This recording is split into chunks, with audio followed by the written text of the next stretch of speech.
Bayangkan seluruh pelajaran fisika yang pernah kamu terima tentang pendulum.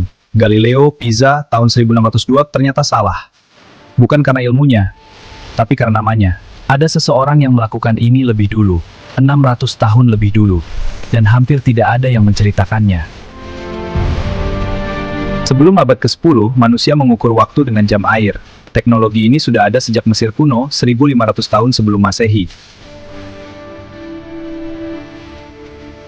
Tapi akurasinya buruk. Jam air terbaik era itu masih meleset hingga 15 menit per hari. Setiap hari, kamu kehilangan seperempat jam.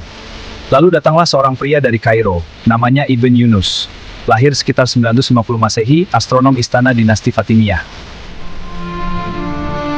Tugasnya satu, mengamati langit dengan presisi yang belum pernah ada sebelumnya. Dan untuk itu, ia butuh alat ukur waktu yang presisi.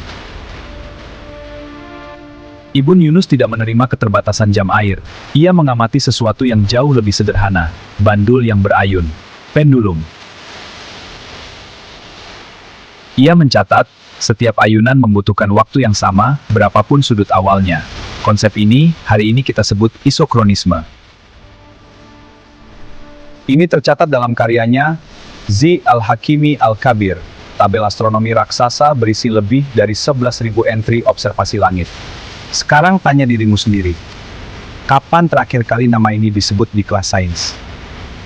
Di buku teksmu, dimanapun. Di buku teks fisika seluruh dunia, nama yang muncul adalah Galileo Galilei, tahun 1602, Pisa, lampu gantung di katedral. Kisah itu indah, kisah itu terkenal, tapi ada satu detail yang sering terlewat. Ibnu Yunus melakukan hal yang sama, 602 tahun lebih dulu. Ini bukan soal siapa yang lebih pintar, ini soal cerita mana yang bertahan. Mari kita bicara data.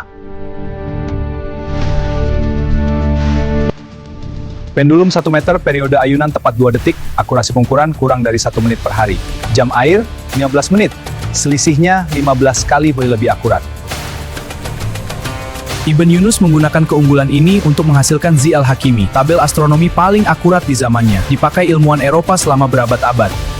Ketika Huygens mematenkan jam pendulum mekanis tahun 1656, prinsip fisikanya sudah hidup 656 tahun sebelumnya, di Kairo, di tangan Ibnu Yunus. Sains tidak lahir di satu tempat, satu bahasa, satu peradaban. Setiap detik di jam tanganmu hari ini, presisi itu punya akar yang panjang. Sebagian akarnya tumbuh di Kairo. Subscribe Data History untuk fakta berbasis data lainnya. Ingat, setiap data punya cerita.